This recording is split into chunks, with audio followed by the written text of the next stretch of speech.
welcome back to Amory Junction. Today we have got something very different, which could be the start of a new series indefinitely.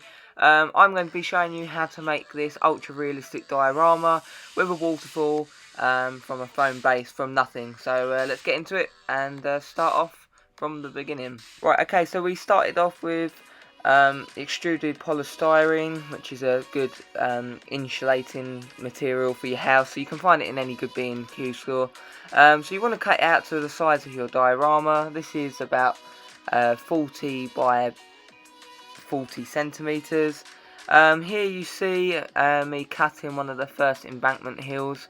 That's the same polystyrene, and it's really important you hoover the excess away as it does go everywhere. And then I glue it on with normal PVA glue, full strength. So the next stage now is to get our nice curved bit of 00 gauge code 100 track, which will be one of the centerpieces of this diorama. So you want to work out where it goes and where you think it will look best with the stuff in mind that you've got for your diorama. So it's really entirely up to you. I decided I wanted mine here, so I got once again PVA glue and stuck that down nice and firm. Also, it is important, you could use track pins, but with glue I think it holds it better with the polystyrene, and the important part of that is to rough up the surface to give the PVA something to bond to.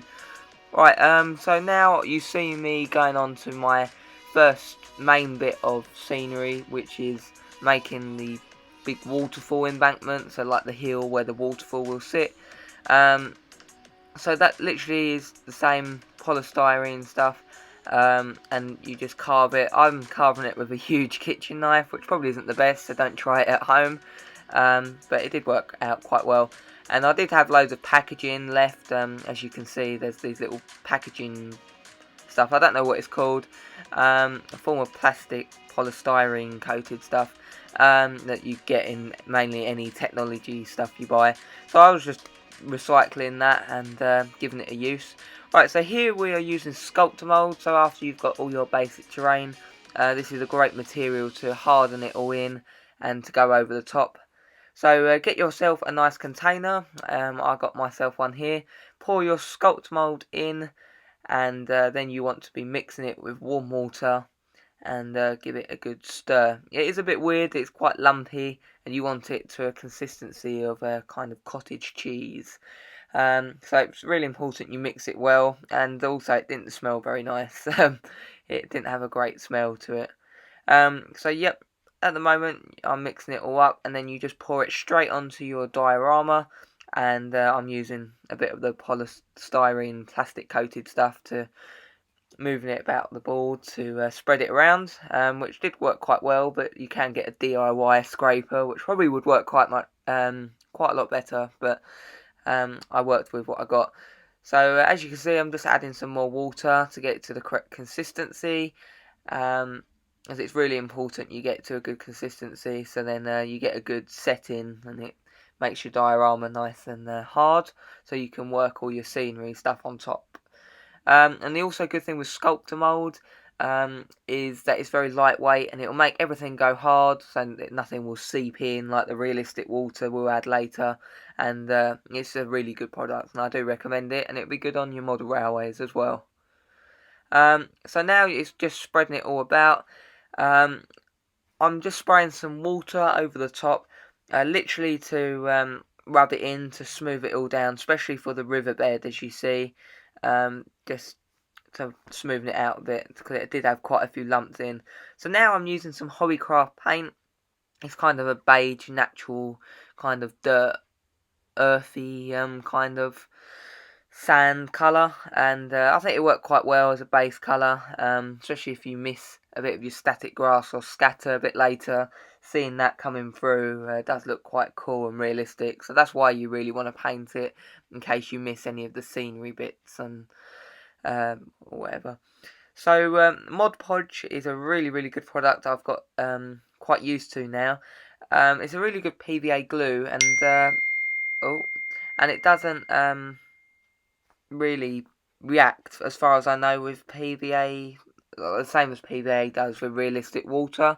Don't hold me to it, but I've used it and I didn't have any reactions, so but that's just my experience. So you want to coat it everywhere across the diorama where you want to be adding scenery, and literally just sprinkle it all over. I literally use woodland scenic stuff. It's the earth variety, the blended turf. I think it's a real realistic colour, and it's one of my favourites, as I find the green to be a bit too green for natural areas. So I literally use the bag, cut a little split in it, and shake it all around, and literally coat it across the whole diorama. As you can see, I've done this area, and now I'm moving on. You just have to be careful not to get too much in the riverbed, even though you can hoover it up later. So yeah, it's really important you just coat everywhere and then give it a good spray of isopropyl alcohol, which I'm doing now, and then some PVA glue in a 50-50 water mix, with a drop of washing up liquid or soap, just to let it go through the surface so it won't all like stay on top. That's what the washing up liquid does. So yeah. Right, so moving along, this is what it should look like. Sometimes it does look a bit weird, and it looks like not as good as you thought it would look like after you spray it. As you can see now, it will dry clear, so that's right. Okay, so now I've just added a layer of chinchilla dust on the right to make a car park, and I'm adding some Woodland Scenics dark earth scatter over the top, as I think that just naturally blends and weathers it in through adding that. Then you want to seal it in with water or your isopropyl alcohol first, and then seal it in with your scenic glue water mix. Now I just decided to test fit my trees, so I've got the holes so I know where they're going to go, and I'm currently sealing everything in across the whole diorama. Now we're going to do our static grass using our Woodland Scenics 7mm light green static grass with our Pico Scenic static grass applicator. I really do like my static grass applicator. I'd say it is worth getting a slightly more expensive one, such as this and above, as that it's better investing, I'd say, into a good one, and it being very reliable and very good than buying loads of the cheaper ones. So once you've put all your grass in, you want to start doing the actual grass itself. You want to put your grounding pin into your scenery, or just hold it to where you're applying the grass, and that obviously creates the charge, which makes all the grass stand up. So there, just go across the whole layout. Obviously, on this diorama, I'm having a lot of static grass, so I need to go over everywhere. And then it is worthwhile afterwards, just giving it a little tease and persuade the grass to go in certain other directions, just to look realistic, because on like hills especially, it will all stand up directly straight, and obviously that wouldn't be realistic. So just move it around in a realistic way, but it is really entirely up to you, as you can see. That's what I did there. So now we are using Woodland Scenics trees. These are really nice. But to start off with, on our ground cover, we're using the Hornby Scouse Scenics dirt, as obviously grass doesn't grow under trees, so we're sprinkling it on top and then sealing it in, and that will literally just simulate the deadfall that you get at the bottom of a tree. Plus, there's also a good plus point with the Scouse Scenics range dirt that I use at the base of the tree. It looks really good, and it is only like £1.50 or £2 for the whole bag, so it's really good value for money. As you can see, it looks really good at the base of a Woodland Scenics tree. So I was really pleased with that in total. So now we're using our Woodland Scenics clump foliage, which I always like using. This is the light green variety. I always think it looks the most realistic and quite summery. So I'm just placing it all over the diorama in bits where it would look good, so just to create bushes and shrubs. Literally, you just do it by eye. You see where you think it will look good. This is where you kind of have to have an eye for modelling to see where it looked good, and in pictures how it would all frame up nicely where you put that. But really, you can put it anywhere you want. So obviously, you just want to make sure it's all nicely pushed down, and this is the point where I went over my static grass and teased it about a little bit into directions that are a little bit more realistic. So now I'm doing my rock faces. They come in big packs by Jarvis, which are really good. They were only a couple of pounds from my local shop, John Dupfield, which was really good.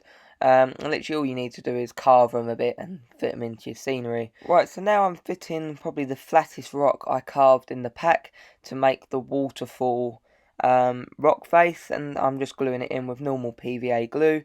You can use whatever brand you like. I think I'm using the Pound Shop stuff. I have no issue with it. I think it works well for modelling, so that's what I mainly use. As I use quite a lot of it with all my layouts, so I just go for the cheapest stuff, and it works quite well and holds really good. So now I'm just adding some little rocks around the scene in the field and around the edges, just to frame it up quite nicely. And now we want to start preparing the main top banks to house the huge rocks.